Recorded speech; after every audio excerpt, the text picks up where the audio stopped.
Hi, welcome to rule of acquisition number 6. Prior knowledge is problematic.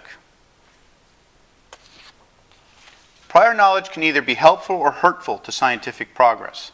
This presentation highlights the cases where prior knowledge hinders scientific progress. And let me give you an example of the sun. Prior to the nuclear era, the only method that mankind knew of how to make light and heat was fire. So they automatically assumed, because that's the only thing they knew, that the sun must be a big burning ball of coal. That's what they reasoned. And there was a lot of research paper written on that. I had a book that was trying to dispel that. That book went missing. I don't know where it is now. And if you also notice that, some clip art, this is clip art, they show the sun as a ball of flames still, as if it is a big burning ball. And it looks like the flames you'd see on a clip art for fire. But that doesn't stop man, because then, once modern nuclear, we came up with a new way to make light and heat. We make more light and heat with a nuclear reaction. So of course, now the sun is a nuclear reactor, because that's the best thing we know for making light and heat. But there's no even consideration there might be something more. Not even a hint of consideration that, well, maybe this isn't it. Maybe there's something more. So in spite of that fact, we can't even, in spite of the fact that there's no consideration for someone, we can't even create a sustained fusion reactor in a laboratory. So if we can't make a sustained fusion reaction in a laboratory, I'm telling you right now, the concept that this is a fusion reaction is ridiculous. Because that's what they think. They think it's only a fusion reaction. In Ethereal Mechanics, I suggest a much more complex theory where it's both a fusion and a fission reaction, along with action at the pretonic level. And if I remember, I'll put a link here. Life. Before 1979, everybody was theorizing about life on other planets, especially since the movie Star Wars came out, which showed a variety of life forms all living in their galaxy, cohabitating. And it was assumed that conditions necessary for life elsewhere in the universe had to be identical to those on Earth. The warm with the water, enough sunlight, yada, yada, yada. And then in 1979, Alvin, a deep-sea submersible, found life thriving conditions that all of the scientists would never have thought be possible to sustain life. It's like 400-degree water, highly caustic sulfur dioxide, or whatever the gases are that are venting, and these life forms are thriving in conditions that would boil you and I in seconds. That did a good thing, because now they're not assuming any particular environment is only suitable for life. And so this was a great revelation.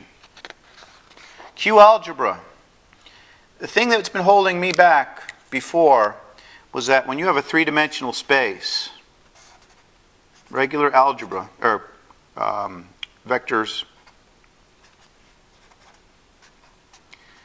you have rotations. In other words, you always consider the rotation from y to z to be a knob in the x dimension. And that's how we model it. A rotation from z to x is a knob in the y dimension. It's like you have a knob over here. And the rotation from x to y is a knob in the z. So you have 3 dimensions and 3 rotation vectors.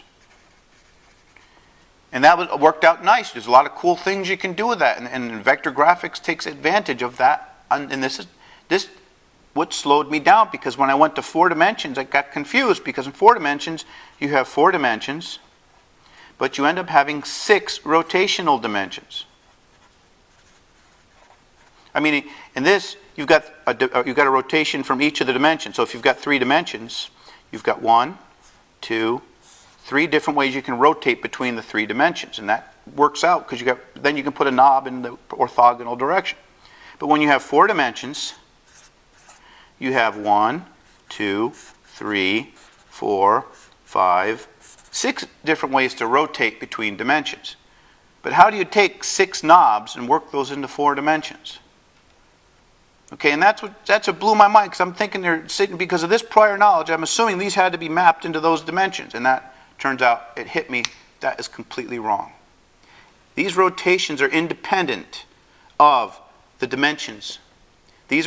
And that's why Q algebra is being evolved another step, and I've still got a lot of work to do on this before I start re-releasing again. So It shows how prior knowledge can block and hold you back. Because this works so well, I assumed it had to carry to higher dimensions, and it doesn't. So this is one of those things where I'm even being caught, and that's why I made this new rule of acquisition.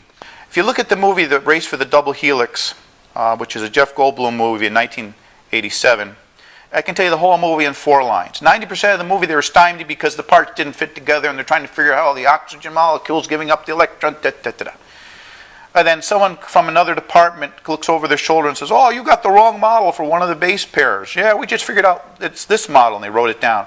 And then the next thing you see Jeff Goldblum cutting out little pieces of paper and they fit together like child's puzzle pieces. And in the next shot they had the complete model of DNA. But it shows that when you get the right model, science should be child's play.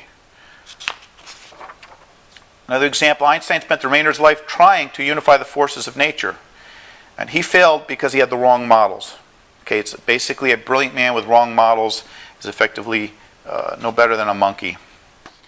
So I'm sure there are better examples than the ones I've demonstrated. Because we can only describe things in terms of what we already know, it's very likely that many phenomena have been wrongly attributed to incorrect physical explanations or biased scientific thinking. So keep your eyes open. Thank you very much.